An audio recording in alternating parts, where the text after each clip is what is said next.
Voyons donc maintenant la trigonométrie. Pour la trigonométrie, déjà, on se situe forcément dans un triangle rectangle. Donc, si j'ai mon triangle rectangle en A, ABC rectangle en A, d'abord, ici, il y a toujours l'hypoténuse. C'est le côté qui ne touche pas l'angle droit, c'est le plus long côté du triangle rectangle.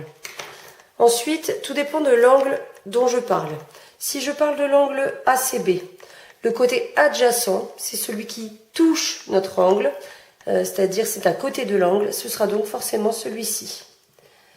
Et le côté opposé, c'est celui qui est à l'opposé, c'est-à-dire qui ne touche pas l'angle, ce sera donc AB. Maintenant, si j'avais parlé de l'angle ABC, qui est ici, là, le côté adjacent, ce serait celui-là, et le côté opposé, ce serait AC. On va donc voir maintenant une application. J'ai donc un triangle rectangle, que je vais appeler ABC aussi, tout simplement. Rectangle en A, avec AB qui mesure 3 cm et AC qui mesure 8 cm. Ici, je veux calculer cet angle-là, l'angle ACB. Pour calculer l'angle ACB, je regarde ce que je connais. Ici, je connais le côté opposé et le côté adjacent. L'hypoténuse est inconnue. La formule qui fait intervenir côté opposé et côté adjacent, c'est la tangente. La tangente, c'est opposé sur adjacent. Ça, vous pouvez l'écrire au brouillon, par exemple. Donc, tangente de l'angle ACB, ce sera côté opposé, c'est-à-dire AB, sur côté adjacent, c'est-à-dire AC.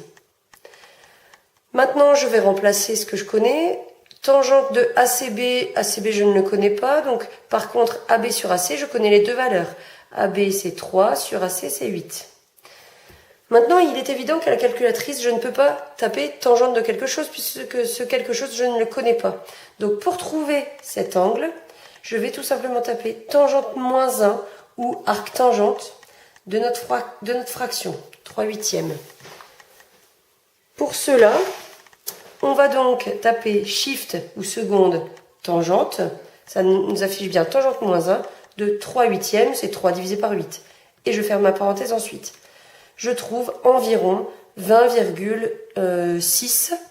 Donc c'est que l'angle ACB mesure environ 20,6 degrés. On pourrait arrondir à l'unité, c'est-à-dire à 21. Peu importe.